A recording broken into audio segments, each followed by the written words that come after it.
હાલો માં, જય માતાજી. જય માતાજી, જય શ્રી કૃષ્ણ. આજ કેના વિશે કહેવાનું છે તમારે? આજ ભેરવાને વિશે કહેવાનું છે. આમ તો જો કોઈને અમુકને તો 99% ખબર નથી કે ભેરવો હું હતો, એ તો કોઈને ખબર જ નથી. એ ખરું કે જે રામા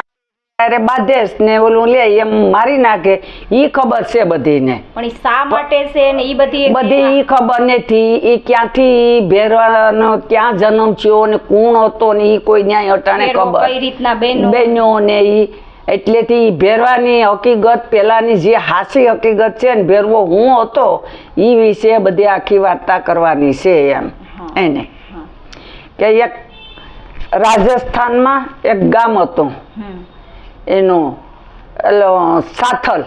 સાથલ ગામ હતું ને, એ સાથલ ગામમાં એ ભેરવો ત્યાં રહેતો.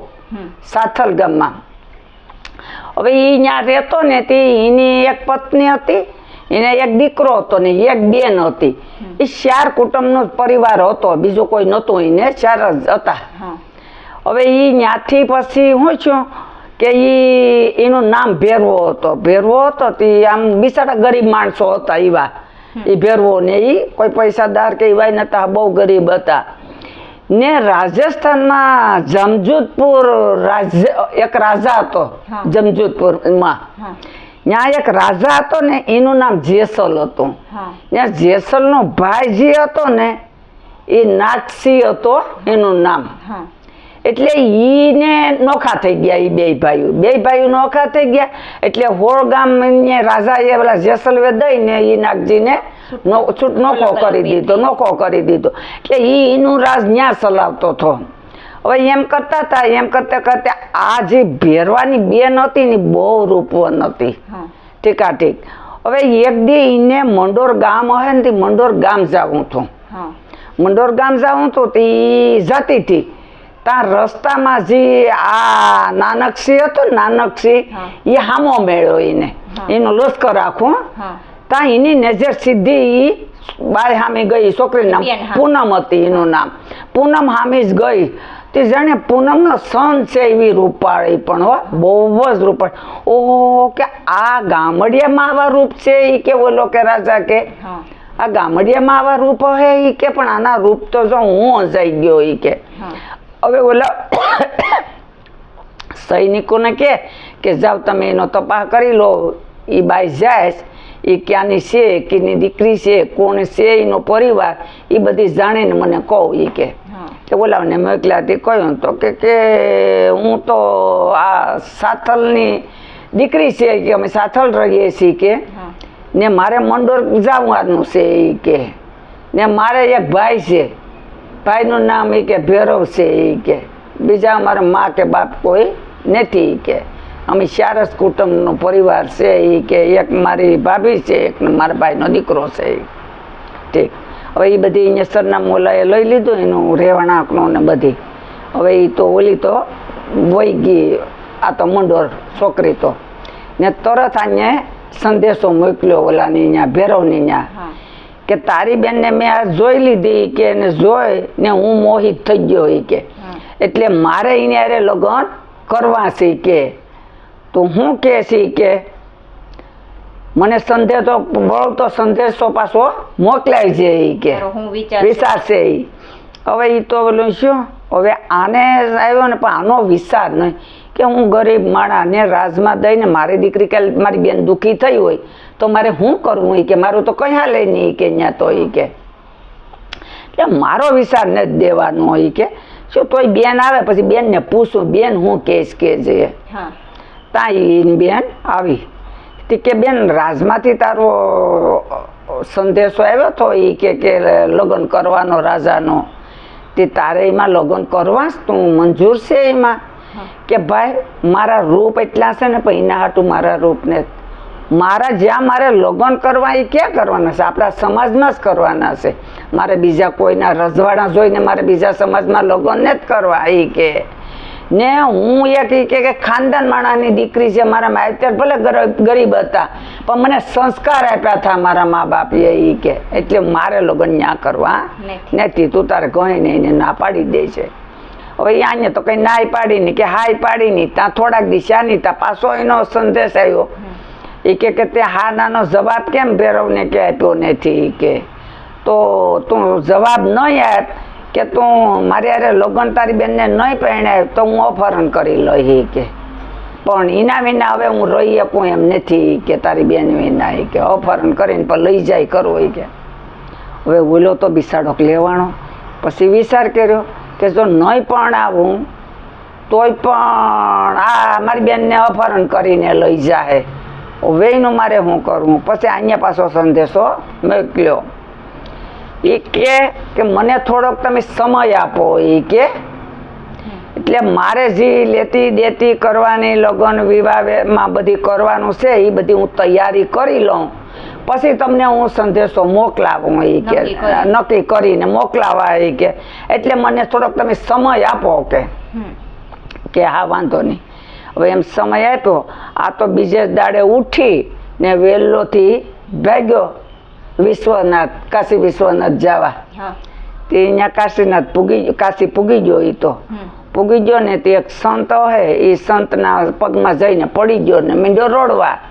તે રોડતે રોડતે એના જેમના પગમાં એના પાણીની તે આંસુની હાવ ધાર થઈ હતી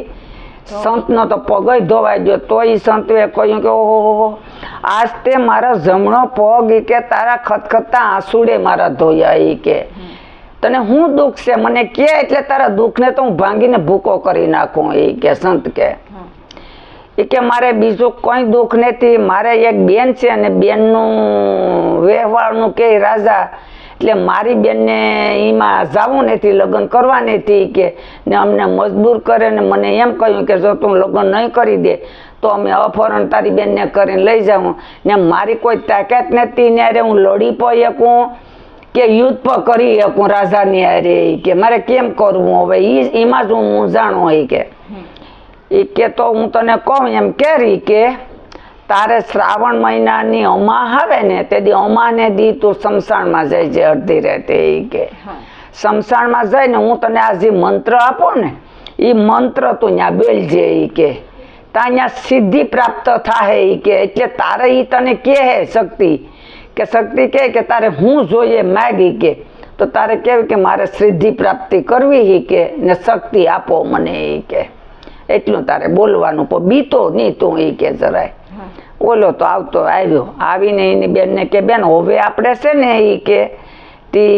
આ રાજાથી જરાય બીવાનું નથી હો આપણે એ કે કંઈ તો હું એ કે મારી રીતે હું શક્તિ પ્રાપ્ત કરવા જવાનો છે એ કે આપણે હમા સુધી વાટ જોવાની છે પછી રાજાની ખબર એ કે હવે શ્રાવણ મહિનો આવ્યો ને અમા આવે એટલે આ તો અડધી રાતે ઉઠીને શમશાનમાં ગયો અહીંયા એના ગામના શમશાનમાં ત્યાં જઈને આ બધી મંત્ર બોલવા વળી ગયા ત્યાં તો મહાણમાં ધવાડાનો ડુમરો છો ખરેખરો ને આમ એમાંથી માકારો છો ને બોલ્યો શક્તિ કે માગ તારે હું જોઈએ એ કે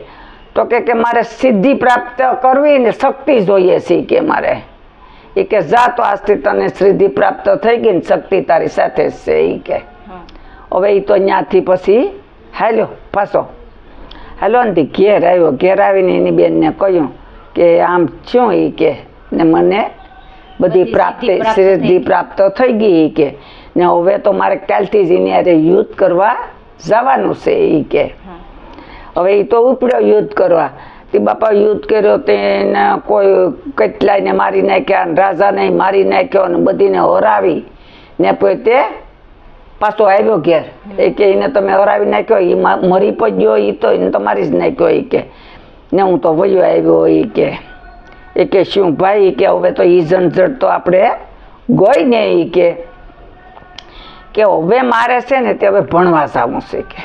મારે ભણવું છે કે વિદ્યા પ્રાપ્ત કરવી કે કારણ કે મારી પાસે બધી છે શક્તિ પર છે ને સિદ્ધિ પર છે એટલે હું હવે જી કરા ને એ બધી થાય એ કે ગમે એ મારે કરવું હોય ને એ એટલે થાય કારણ કે એને થોડોક અભિમાન ને યકાર આવી ગયો કે મારી પાસે આ શક્તિ છે એટલે હું કોઈ પણ કરી શકા ને ઓલા સંતવે કહ્યું તો કે દુરુપયોગ તારી આ શક્તિનો ક્યાંય તું કરતો નહીં તું કરવા જાય તો કામ પણ નહીં આવે અને તો તારા હાથમાં કંઈ રહે નહીં કે પણ તું એમ એવી રીતે કોઈ દી પણ ક્યાંય પ્રાપ્તિ કરવા જાય એમાં આ સિદ્ધિને ક્યાંય પણ લઈને શક્તિ કરવા જાય એમાં કે તું તો કે હા એ કે હવે એ તો સીધો એક આશ્રમ હતો ને આશ્રમે ત્યાં જે બાબાજી ભણાવતા હતા ઋષિ હતા એને આશ્રમે પૂગી ગયો. એ પૂગીને ત્યાં ઓલા આશ્રમ વાળાએ પૂછ્યું કે કેમ તું અહીંયા આવ્યો? એ કે મારે ભણવું, મને ભણાવ્યો? તો કે હા ઋષિ કે આ બધીને હું વિદ્યા આપું તો તને હું શું કરવા નહીં આપું? એ કે તું તારે ભણી કે પણ મારા એક નિયમ તારે પાડવો જોઈએ જો તું અહીં આવ્યો ભણવા તો, કે જો તારે હું કહું તો જ ઘેર જવાય, નહીંતર ઘેર પણ નહીં જવાય. કે પછી હું જેટલું કહું એટલું જ તારે કરવાનું, પછી મારું વેણ તારે ઉથાપવાનું નહીં. કે એવી રીતે તારે રહેવાનું, નિયમ પ્રમાણે રહેવું પડીએ. કે હા વાંધો નહીં, કે નિયમ પ્રમાણે રોય. હોય તો અહીંયા ભણવા વળી ગયો એટલે આમ બધી ભણવાની વિદ્યા પણ ઘણી પ્રાપ્ત કરી અહીંયા તો. ને ઓલા એને એવી ટેવ કે ભણી લે ને પછી હાંસના ભણી લે એટલે પૂરું થઈ જાય ને નિશાળ ને એટલે સીધો અહીંયા સરોવર હતું ને પેલા છોકરાઓ નાહી આવે, પછી આ દીકરીઓ ભણતી છું એ દીકરીઓ નાવા જાય. એવી રીતે એનો નિયમ હતો રોજને. પછી ઓલા બધી સવારમાં એલા હાંસના એ બધી પૂરું થઈ ગયું પછી બધી નાવા જતા હતા એટલે આપણને એના ભેગો પહેરો પડ્યો, નાહી આવ્યો, નાહીને આવ્યો ને છોકરીઓ પછી ભણવા ગયું, નાવા ગયું. છોકરીઓ જ્યાં નાવા ગયું ને આ એની વહેન ગયો, આને થોડીક હા નીતિ બગડી નહીં એટલે આ ત્યાં ગયો. ત્યાં ઓલું છોકરીઓ એ બધી નાચ્યું છે ને ત્યાં એક છોકરી દેખી ગઈ કે જો ભેરો આવ્યો છે, કે આપણી વહેન કેમ આવ્યો ભેરો? કે તું અમારી બહેન શું કરવા આવ્યો? એ કે તું વયો જાય ત્યાંથી, તું વયો જાય. કે હવે ને તે કોઈ પણ અમારી ઇજ્જતની પર તે કંઈ વિચાર કર્યો નથી ને તું અમારી બહેન આવ્યો અહીં, કે તું વયો જાય ત્યાંથી એમ કરતી છું ને. ત્યાં જે ઓલો ઋષિ હતો ને એ ઋષિને દિવ્ય આત્માથી અહીંયા દ્રષ્ટિથી દિવ્ય દ્રષ્ટિથી જોયું થતું હતું એ ત્યાં ને ત્યાં ભેળ્યો એટલે તરત જ એ ઋષિ પણ એની ત્યાં આવ્યો. એ કે તને મેં કહ્યું હતું ને કે હું હવે તને આ શ્રાપ આપું છે. કે તે તો એ નહીં ઓલા કે અહીં શું કરવા આવ્યો? તો અહીંયા શું કહ્યું કે હું આગળ મારી સિદ્ધિથી કે ઋષિને પણ ઝાડમાં ફસાવી દઈ એટલે એ પણ મારાથી ડરીએ પછી એટલે એમાં એને સિદ્ધિ પ્રાપ્ત કરવા વેળગો, શક્તિ ઉપયોગ કરવા વેળગો શક્તિનો. હાલ્યું નહીં ત્યાં શક્તિ હાલી નહીં ઋષિની, ત્યાં તો ગેર ઉપયોગ હતો તે. હવે પછી ઓલા એ કહ્યું ઋષિએ કે તે મારે માથે શક્તિ નાખી, કે શક્તિનો ઉપયોગ મારી નથી તું કરવા ગયો, કે હું તારો ગુરુ છે, હું તને ભણાવું છું એટલે હું તારો ગુરુ છે, તારે અહીં નહીં હાલે. કે હવે પણ હવે હું આજ તને શ્રાપ આપું કે તું આજ તે રાક્ષસ બની જાય. કે ને રાક્ષસ બની જ જાય આગળ કે તું રાક્ષસ બની જવાનો છે હવે. કે પછી તે અહીંના પગમાં લાકડીની વાળું પડી ગયો. એ કે મને બસાવો, એ કે મને રાક્ષસમાંથી બસાવો. કે રાક્ષસમાંથી હવે હું બસાવી નહીં શકું, મારા શ્રાપ છે ને એ મિથ્યા કોઈ દી થતા નથી ને પાછા વળતા નથી. કે પણ તને હું એક આપું આશીર્વાદ આપું તને, એટલે તને જઈએ કૃષ્ણ છે ને એ પાછો બીજો અવતાર રામા પીરનો અવતાર લે ને ત્યાં તારો ઉદ્ધાર એ કરીએ. એ કે જો એ હું તને હું આપું આશીર્વાદ, કે એટલે એ ઉદ્ધાર કરીએ પછી તારો આ રાક્ષસનું પૂરું થઈ જાય. કે તો કે હા પછી કે એ તને ભલે હું તને આશીર્વાદ આપું ને એ તને ઉદ્ધાર પણ કરીએ બધી કરીએ પણ તારે ખોટી રીતનું ક્યાંય કનેડા ટજી પર થાય નહીં. ને જો તું તને આ આશ્રમને ત્યાંથી 12 ગાવ માથે જમીન તને હું એટલી આપું એમાં જ તારે રહેવાનું, ત્યાંથી ક્યાંય પણ બાયણે તારે નીકળવાનું નહીં. ને જો બાયણે નીકળી જાય ને તો તને એ આશીર્વાદ મેં દીધા ને એ પણ તને નહીં લાગે. એ કે આશીર્વાદ પણ એ કે તો તારો ઉદ્ધાર નહીં થાય. એ કે તો એ કે મારું શરીર તો વિશાળ થઈ ગયું, હવે બીજી ભેટનું થઈ ગયું ને આમાં તો મારે બધીને પશુ પક્ષી ને માણસને બધીને ભક્ષણ કરવાનું કરું તો જ મારું પૂરું થાય. કે તો મારે ક્યાં એટલા 12 ગાવ માટે તો હોય કે હોય નહીં, તો કે હોય તો જ તારે ભક્ષણ ત્યાં કરી લેવાનું, પણ 12 ગાવ વટીને ક્યાંય જાતો નહીં. કે તો તારો ઉદ્ધાર નહીં તો નહીં થાય. કે ને જઈએ કે એ પાછા ભગવાન અવતાર ધરીએ ને ત્યાં જ એ તારો ઉદ્ધાર કરીએ. કે હવે એ તો પછી તો અજમલ રાજા શિવની ત્યાં તપ કરવા ગયા એને ત્યાં હા પુત્ર પ્રાપ્તિ હતો. ત્યાં એને પોતે ખૂબ સમાધિમાં બેસી જાય ઈ કે ને પછી જઈને શંકર ભગવાન એને વરદાન આપ્યું કે તું દ્વારકા જા ઈ કે ને તને દ્વારકાથી તને આ વસન મળીએ ઈ કે હવે જા તો હા તો દ્વારકા વાળો ભગવાન ત્યાં કૃષ્ણ ત્યાં જાહે આવીએ તારે પેટ અવતાર લે ઈ કે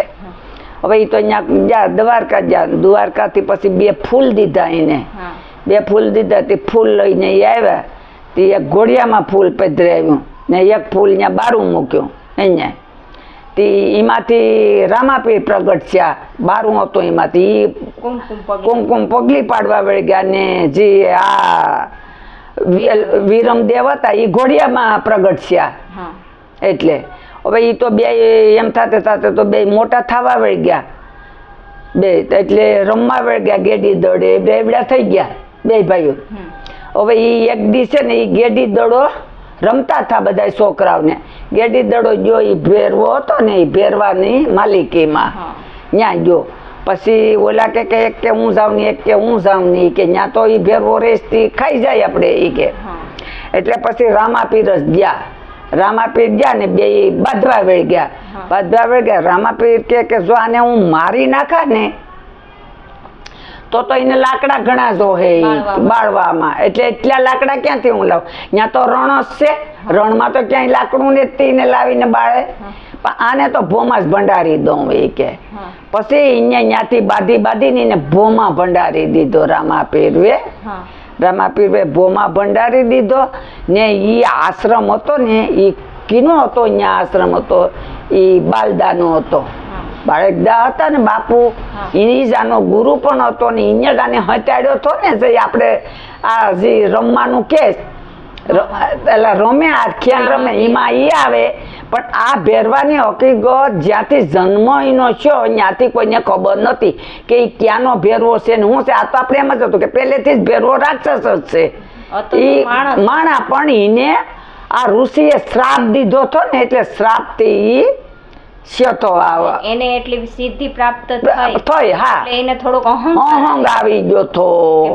એટલે કોઈને રૂપિયા ભેગા થઈ જાય તોય પણ અહંગ આવે કોઈને કોઈ શક્તિ પ્રસન્ન થઈ જાય તોય પણ એને આવે એટલે આને નહીં તો એને ઓલા કાશી વાળાએ કહ્યું હતું કે તું આ દુરુપયોગ ન કરવા જતો ક્યાંય પણ આ શક્તિનો એ કે નહીં તો તું દુઃખી થાય વધારે એ કે એટલેથી જ એને પછી પાછો આ ભેરવો થવું પડ્યું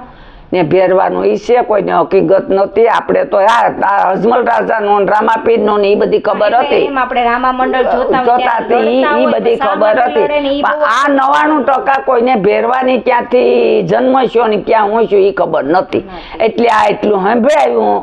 જો કદાચ ભૂલાઈ હોય કોઈ હા તાતી ભેરવાની હાસી હકીકત તો આ જે હકીકત ને આ જે કહાની સારી લાગી હોય તો લાઈક શેર અને નવા હોય તો સબસ્ક્રાઇબ જરૂર કરજો જય માતાજી જય શ્રી કૃષ્ણ